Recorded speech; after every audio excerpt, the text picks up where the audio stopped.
Right to health कानून के विरोध में इंडियन मेडिकल एसोसिएशन के डॉक्टर मन कलेक्टर ला सौंपिन ज्ञापन। आईएमए रायपुर के सदस्य मन आज राजस्थान सरकार डहार लाए 2023 के राइट टू हेल्थ कानून के विरोध में कलेक्टर ला ज्ञापन सौंपिन। ए बारे में आईएमए के अध्यक्ष डॉक्टर राकेश गुप्ता बिल ला गैर कानूनी बताइस और राइट टू हेल्थ बिल ला बिना विचारे लागू नहीं करे बर अपील घलोक करीन। ए बेरा में जम्मो डॉक्टर मन करिया पट्टी बांध के गे रहीन और राजस्थान सरकार डहार ले बिल वापस नहीं ले मा देश के जम्मो डॉक्टर मन के हड़ताल करे के बाद कहेगी। बहुत सारी खामियां हैं, बिना विचार विमर्श के बिल लाया गया।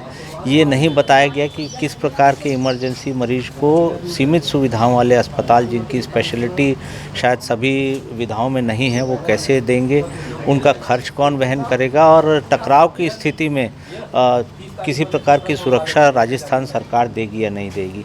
बहुत सारी संशय की स्थिति है। जल्दबाजी में लाए गए इस बिल का विरोध पूरे देश में हो रहा है और हमने राजस्थान सरकार से अपील की है कि विचार विमर्श करने से पहले इस बिल को लागू न किया जाए और बहुत ज़रूरी है तो पहले सरकारी अस्पतालों में ये सेवाएं सुनिश्चित की जाए ताकि सभी आपातकालीन मरीज इसमें सेवाएं ले सके।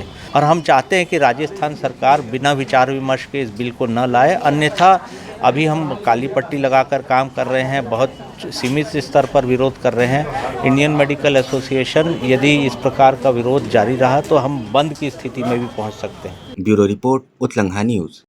सोर संदेश द बज़ उत्लंघा के खबर चारों मुड़ा है नजर। छत्तीसगढ़ी और अंग्रेजी भाषा में खबर बर रहो बेसबर।